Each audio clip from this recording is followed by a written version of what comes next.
Hello, welcome to chemistry channel.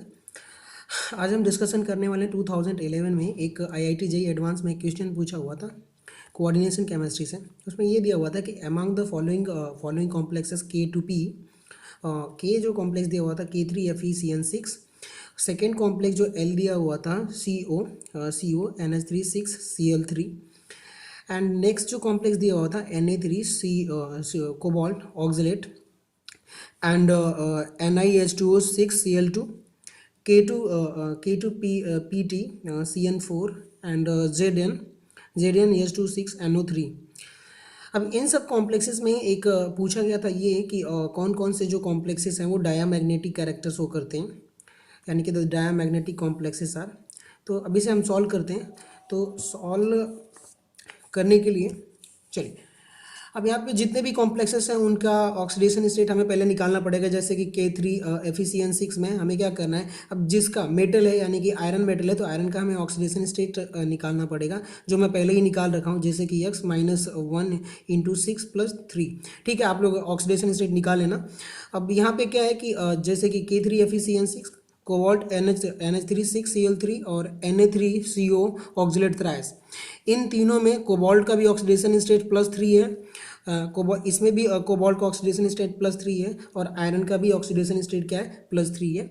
इन तीनों complex का जो ऑक्सीडेशन स्टेट है वो +3 है। और ये जो नीचे जो कॉम्प्लेक्स दिए हुए हैं NiH2O6Cl2 और K2PT CN4 एंड ZnH2O6NO3, इसमें भी जिंक का ऑक्सीडेशन स्टेट +2 है, प्लेटिनम का भी ऑक्सीडेशन स्टेट +2 है और निकिल का भी ऑक्सीडेशन स्टेट जो है वो +2 है। ठीक है, ये मैं पहले से निकाल चुका हूँ ताकि टाइम सेफ हो और वीडियो लंबा ना बने। चलिए, अब यहाँ पे क्या है कि सबसे पहले हम सॉल्व करने की कोशिश करते हैं। तो यहाँ पे अगर मान लेते हैं कि +3 ऑक्सीडेशन स्टेट में आयरन है, तो पहले आयरन का इलेक्ट्रॉनिक कॉन्फ़िगरेशन क्या हो जाएगा, 3d6 4s2। ठीक है, लेकिन +3 ऑक्सीडेशन स्टेट ये बताता है कि ये जो आयरन एलिमेंट है वो क्या करेगा कि 3 इलेक्ट्रॉन लूज कर देगा, यानी कि 3 इलेक्ट्रॉन लूज करने के बाद क्या होगा कि ये Fe3+ में आएगा। तो अब यहाँ से देखिए 2 इलेक्ट्रॉन और एक d ऑर्बिटल से भी एक इलेक्ट्रॉन निकलेगा, तो उसकी कॉन्फ़िगरेशन रिमेनिंग क्या रह जाएगी, 3d5। अब जब हम 3d5 फील करेंगे तो 1 2 3 4 5 इलेक्ट्रॉन हमने फील कर दिया।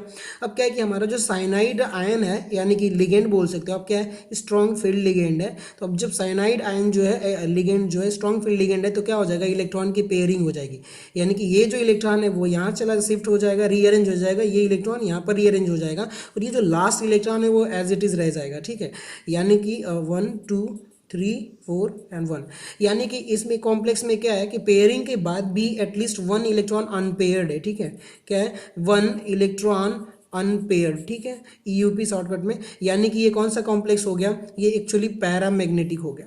ठीक है,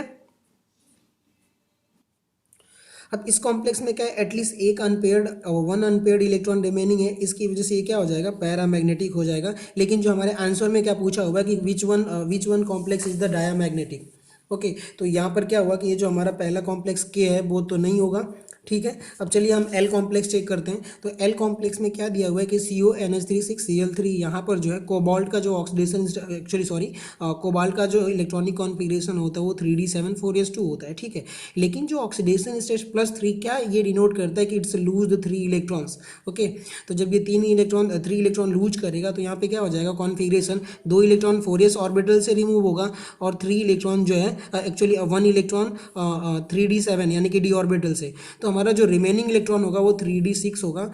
और जब हम 3d6 इलेक्ट्रॉन फील करेंगे तो कुछ ऐसे फील करेंगे, पहले हाफ फील्ड कंप्लीट करेंगे, फिर उसके बाद से फिर वंस अगेन पेयरिंग करेंगे। ठीक है, अब यहाँ पे क्या है, देखना पड़ेगा कि NH3 जो है वो स्ट्रॉन्ग लिगेंड है, यानी कि अमोनिया क्या है, स्ट्रॉन्ग फील्ड लिगेंड है। तो अब इलेक्ट्रॉन्स का क्या हो जाएगा, रीअरेंजमेंट हो जाएगा, यानी कि पेयरिंग हो जाएगी।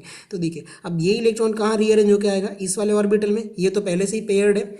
अब ये इलेक्ट्रॉन जो है वो यहाँ पे आएगा और जो हमारी पेयरिंग होकर वो कंप्लीट पेयर्ड बन जाएगा। ठीक है, अब यहाँ पे ध्यान से देखेंगे तो यहाँ पे जो पेयरिंग होगी कोई भी अनपेयर्ड इलेक्ट्रॉन नहीं है, तो इसकी वजह से जो L कॉम्प्लेक्स है वो क्या हो गया हमारा, diamagnetic. Unpaired electron are absent, तो ये क्या हो गया, डायामैग्नेटिक कंपाउंड हो गया, एल हमारा जो है डायामैग्नेटिक कंपाउंड हो गया, इसलिए यहाँ पर जो एल कंपाउंड है वो क्या है हमारा डायामैग्नेटिक, एक करेक्ट आंसर आया। ठीक है, अब चलिए अब हम थर्ड कॉम्प्लेक्स में चेक करते हैं कि थर्ड कॉम्प्लेक्स में क्या होता है। यहाँ पे दिया हुआ है कि Na3CO ऑक्जिलेट थ्रायस। ठीक है, ऑक्जिलेट का एक्चुअली ऑक्जिलेट को एक्चुअली ऑक्जिलेट लिखा हुआ है, इसका मॉलिक्यूलर स्पीसीज C2O4 2- है और ये इस लिगेंड का स्ट्रक्चर होता है COO carbon single bond carbon और O-। ठीक है, तो अब यहाँ पे क्या हुआ कि जब हम इसका कोबाल्ट का ऑक्सीडेशन स्टेट यहाँ पर इस कॉम्प्लेक्स में निकालते हैं तो कोबाल्ट का ऑक्सीडेशन स्टेट +3 आता है और कोबाल्ट का जो इलेक्ट्रॉनिक कॉन्फ़िगरेशन है 3D7 4s2 है।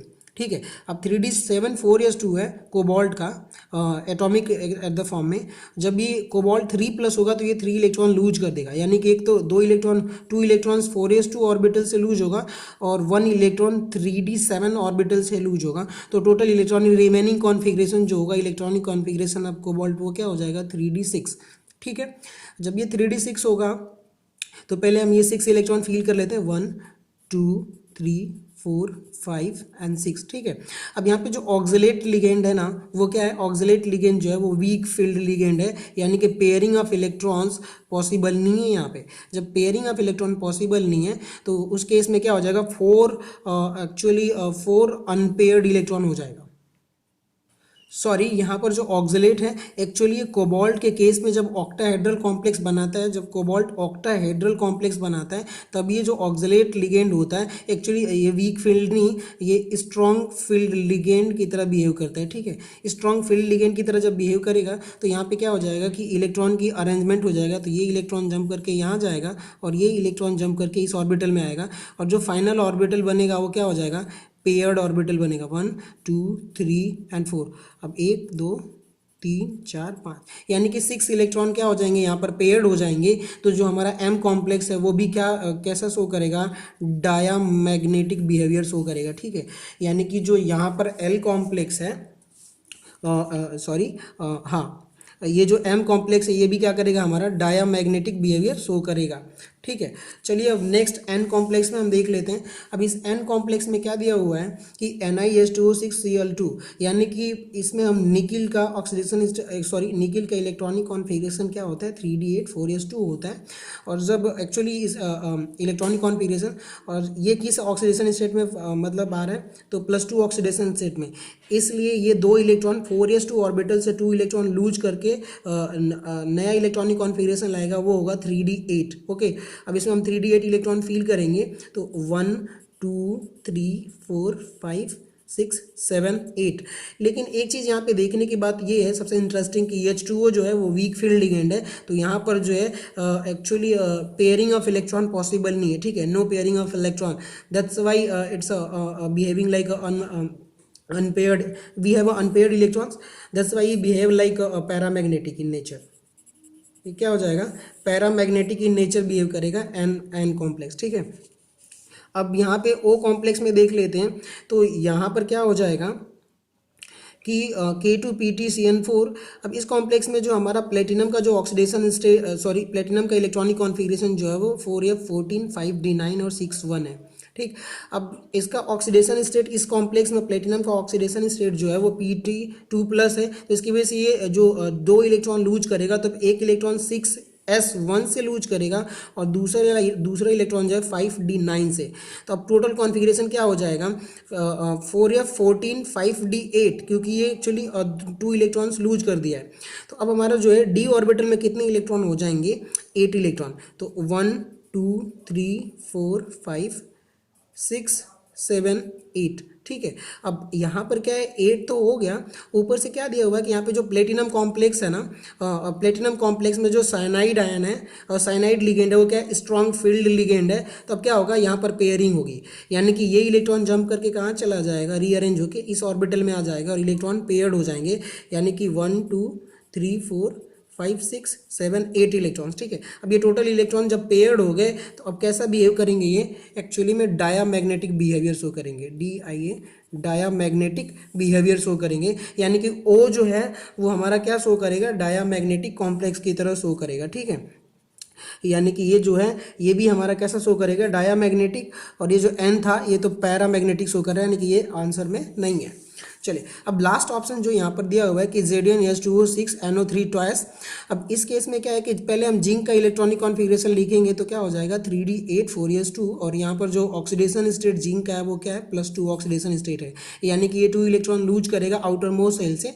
तो यहाँ पे क्या हो जाएगा 4s2 का 2 इलेक्ट्रॉन लूज करने के बाद क्या कॉन्फ़िगरेशन हो जाएगा 3D10। ठीक है, और जब हम इसे फील करेंगे तो 1 2 3 4 5 6 7 8 9 10, पहले हम हाफ फील्ड भरते हैं फिर उसके बाद से पेयरिंग करते हैं। ठीक है, तो यहाँ पे क्या है कि 10 इलेक्ट्रॉन है और यहाँ पर जो H2 है वो एक्चुअली वो वीक फील्ड लिगेंड है, तो यहाँ पर कोई पेयरिंग के चांसेस नहीं है क्योंकि जो 3D ऑर्बिटल है वो कम्प्लीटली 10 इलेक्ट्रॉन से फील्ड है, जिसमें क्योंकि मैक्सिमम इलेक्ट्रॉन 10 ही फील्ड कर सकते हैं इसमें। ठीक है, तो ये जो हमारा पी कॉम्प्लेक्स है वो ऑलरेडी डायामैग्नेटिक इन नेचर है। ठीक है, तो जो हमारा यहाँ पे कॉम्प्लेक्स में हमने देखा कि जो हमारा पी कॉम्प्लेक्स है ये भी हमारा कैसा है, डायामैग्नेटिक है। तो ऑप्शन में अब देख लेते हैं कि कौन कौन सा है। पहले एक्चुअली एल कॉम्प्लेक्स हमारा डायामैग्नेटिक है, यस, सी ऑप्शन में एल आया।